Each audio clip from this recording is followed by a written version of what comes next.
पुणी राजधानी रे गणदुष्कर्म चाकरी देबाकू कही नाबालिका को गणदुष्कर्म 17 वर्षीय नाबालिका को चाकरी देबाकू कही एक होटेल को डाकिथिले अभियुक्त परे रूम को नहीं गणदुष्कर्म करा जायथिबा अभियोग होईछि। शहीदनगर थाना अंचल रे घटिछि एभली घटना। एक होटेल रे गणदुष्कर्म होइथिबा नै थाना रे अभियोग होईछि। अभियोग परे दुई अभियुक्तों को गिरफ्त करी कोर्ट चालान करिछि पुलिस। शहीदनगर थाना अंचल रे घटिछि एभली घटना। चाकरी देबाकू कही गणदुष्कर्म होइथिबा अभियोग होटेल रे गणदुष्कर्म होइथिबा नै थाना रे अभियोग करा जायछि। ए घटना को नहीं केबे तनाघना चलीछि। अभियोग पर दुई अभियुक्तों को मध्य गिरफ्त करा जायथिबा सूचना रहुछि। राजधानी रे एक लज्जाजनक घटना सामना को आसुछि।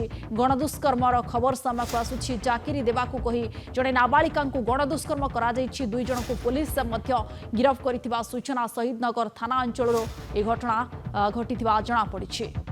17 वर्षीय नाबालिका को चाकरी देबाकू कही गणदुष्कर्म। राजधानी रे गणदुष्कर्म नहीं सूचना। शहीदनगर थाना अंचल रे ए घटना घटिथिबा जणा पड़िछि। अधिक तनाघना जारी रही। दुई जन अभियुक्तों को गिरफ्त करी पुलिस मध्य कोर्ट चालान करिछि। ए संपर्क अधिक सूचना पाई आम सहित भुवनेश्वर रिपोर्टर मानस महापात्र जोड़ी होउछन्ती। मानस, राजधानी रे पुणी गोटे गणदुष्कर्म घटना सामना को आसुछि।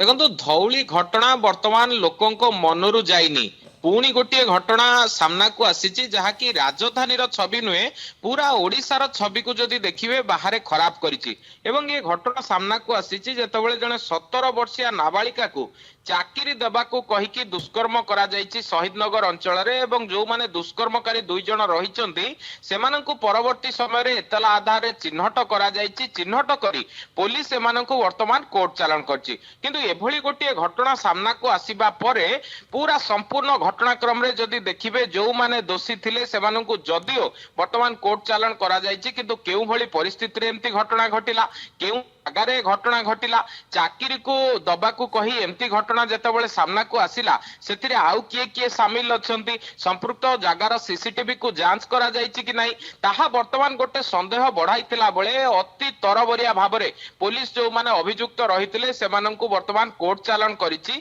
एवं ए संपर्क रे जदि देखिबे कोनोसी सूचना जेमती बाहर को न आसीबो से नै कि संपूर्ण बंदोबस्त मध्य करा जायछि। किंतु बड़ कथा हेउछि जे राजधानी रे वर्तमान अपराधीक पई राजधानी वर्तमान भूस्वर्ग पलटिछि। किछि दिन तळे जेतबेले जणे पुरुष बंधुक सहित जणे नाबालिका जाउतिले धौली अंचल रे सेतबेले तांको सहित गणदुष्कर्म करा जायथिला। एवं वर्तमान परिस्थिति रे मध्य ठीक समान ढंग रे घटना घटिछि। गणदुष्कर्मर शिकार हेचंदी नाबालिका एवं तांकर मध्य बयस 17 वर्ष बोली जणा पड़छि। तबे पीड़ितांकर लोकेशन बा तांकर घर तांकर परिवार संपर्क रे कहिबा जदियो वर्तमान परिस्थिति रे ठीक नुहे किंतु तांकर बयान रेकर्ड सरथला बेले पुलिस सेमती किछि गुरुतर तथ्य पुलिस हाथ रे लागिछि जे प्रकृत पक्षे कोन चलीछि। आपण देखुथिबे ए कोनोसी उपांत अंचल नुहे बा कोनोसी उपकंठ अंचल नुहे खोद शहीद नगर रे एवं कोनोसी बस्ती भीतर घटना नुहे जेतेबेले सूचना रहउछि जे गोटे होटेल भीतर एमती घटना घटिछि। ये सब को नै कि पुलिस किभली भाबरे आगु को तदंत करिवो पुलिस आगु तदंत करी